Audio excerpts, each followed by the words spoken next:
ہم نے مرفوعات کو شروع کیا تھا کہ مرفوعات 8 ہیں، تو 5ویں نمبر پر ان وغیرہ کی خبر ہے۔ یہ جو حروف مشبہ بالفعل ہے نا، ان، ان، کأن، لیکن، لیت، لعل، یہ ایسے حروف ہیں کہ اپنے اسم کو نصب اور خبر کو رفع دیتے ہیں۔ تو یہاں ہماری مراد خبر ہے، کیونکہ خبر جو ہے نا ان کی وہ مرفوع ہوتی ہے۔ جیسے مثال ہے ان زیدن قائم، تو قائم یہاں پر کیا ہے؟ مرفوع ہے۔ یا وکأن عمرا واسد، عمر واسد، اب یہاں پر جو اسد وغیرہ ہے یہ بھی کیا ہے؟ مرفوع ہے، ٹھیک ہے۔ 6 نمبر پر ہے ما ولا کا اسم، یعنی ما ولا کا جو اسم ہوگا وہ بھی مرفوع ہوگا، اور یہ ان کا جو عمل ہے وہ ان و انا کے خلاف ہے، یعنی وہاں ان اسم کو نصب دیتا تو خبر کو رفع، اور یہ اپنے اسم کو رفع دے گا اور خبر کو نصب دے گا۔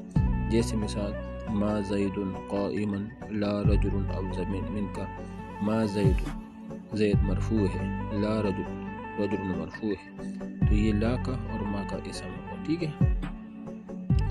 اس کے بعد ہے کانا، کانا وغیرہ کا اسم، یہ جو افعال ناقصہ ہوتے ہیں، اور یہ کئی ہیں، مثال کانا، سوارا، اصبح، امسا، واضحى، ظل، بات وغیرہ، ان کا اسم کیا ہوگا؟ مرفوع ہوگا، اور خبر ان کی منصوب ہوگی، لہذا ان کا جو اسم مرفوع ہے لہذا یہ مرفوعات میں سے ہے۔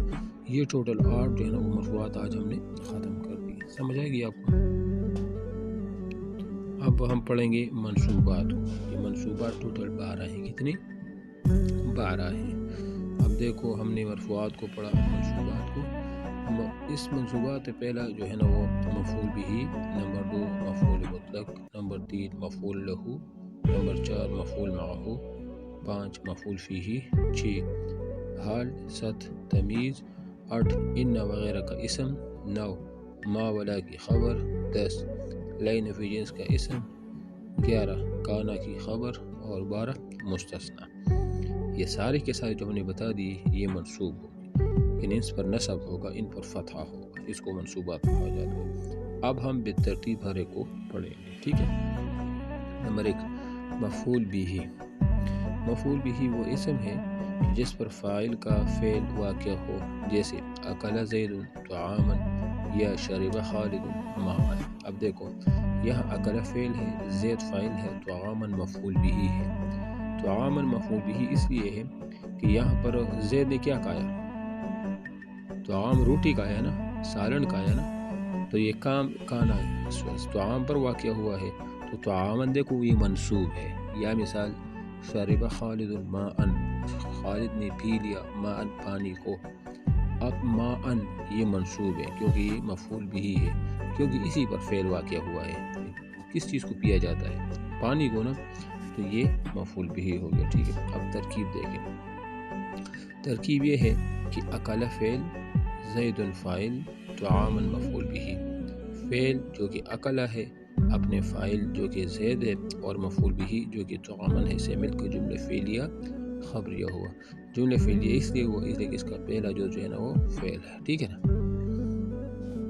اچھا جی، اس کے بعد فائدہ میں بتاتے ہیں کہ بعض جگہ مفعول بھی کا فعل کسی قرینہ کی وجہ سے حذف کر دیا جاتا ہے، یعنی بعض جگہ کوئی ایسی علامت پائی جائے گی، کوئی ایسی قرینہ پایا جائے گا جہاں پر فعل کی ضرورت نہیں ہوتی، لہذا فعل کو اختصار کی وجہ سے یا کسی وجہ سے حذف کیا جاتا ہے، ڈیلیٹ، ریموو کیا جاتا ہے۔ جیسے میزبان اپنے مہمان کی آمد پر اس کو خوش کرنے اور اطمینان دلانے کے لیے کہے نا کہ اہلاً و سہلاً، اب اہلاً و سہلاً یہ مفعول بھی ہے، اب اس کا جو فعل ہے نا فعل وہ حذف ہے۔ مثال وہ اس طرح تھا، یعنی آتیت اہلاً و اتیت سہلاً، تو اپنی ہی آدمیوں آیا ہے نہ کہ غیروں میں، اور تو نے نرم خوشگوار جگہ وارد ہوا ہے، تجھ پر کوئی مشقت و تکلیف نہیں ہے۔ تو یہاں دیکھو، یہاں اتیت اور واتیت یہ محذوف ہے اور یہ فعل ہے، اور تو یہاں پر بھی چونکہ اہلاً و سہلاً اکثر کسی کے آنے کے لیے کہا جاتا ہے، جس کو ہم خوش آمدید بھی کہتے ہیں۔ کیا کہتے ہیں؟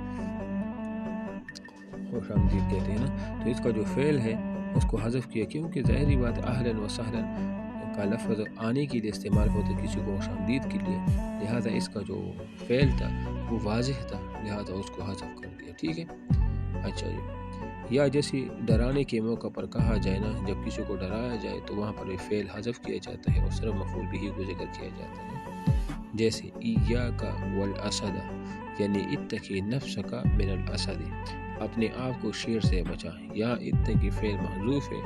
کسی کو پکارنے کے وقت مثال کے طور پر ایاک والاسد، میں کہہ دوں کہ آپ شیر سے بچاؤ اپنے آپ کو. اگر میں یہ کہہ دوں کہ شیر ہے شیر ایاک والاسد، تو یہاں اتقی مطلب اپنے آپ کو بچاؤ، والاسد ایاک والاسد شیر سے، تو یہاں اتقی فعل جو ہے نا اس کو حذف کیا گیا ہے. ٹھیک ہے. اچھا. یا کسی کو پکارنے کے وقت بھی فعل کو حذف کر دیتے، جیسے یا غلام زید، یعنی ادعو غلام زید. یا غلام زید کو جب ہم پکارتے ہیں تو اس کا مطلب یہ ہوتا ہے کہ میں پکارتا ہوں زید کی غلام کو. تو یہاں ادعو یعنی میں پکارتا ہوں وہ محذوف ہے.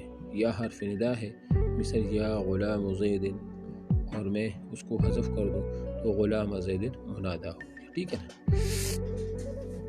تنبیہ: منادا اگر مضاف ہو تو منصوب ہوتا ہے، جیسے یا غلام زید. یا مشابہ مضاف ہو، جیسے یا قارئن کتابن، اے پڑھنے والی کتاب کی. یا نکرہ غیر معینہ ہو، جیسے یا رجل خذ بیدی. یہ وہ آپ کو بتا رہے ہیں کہ منادا یعنی جس پر یہ حرف لفظ یا داخل ہو جائے وہ کن صورتوں میں وہ منصوب ہوتا ہے. تو یہ 3 صورتوں میں وہ منصوب ہوتا ہے. وہ آپ کو وہ جگہ بتا رہے ہیں کہ جب منادا مضاف ہو کسی اور اسم کی طرف، یا منادا مشابہ مضاف ہو، یا منادا نکرہ ہو لیکن غیر معینہ ہو، تو یہاں پر جو ہے نا ان 3 صورتوں میں اس کو منصوب پڑے گی. یہ جو مثالیں میں نے آپ کو بتا بھی دی. تو اگر آپ سے پوچھا جائے کہ منادا کن صورتوں میں منصوب ہوتا ہے تو آپ نے یہ 3 صورتیں، یہ آسان ہے، یہ آپ نے بتانی ہے.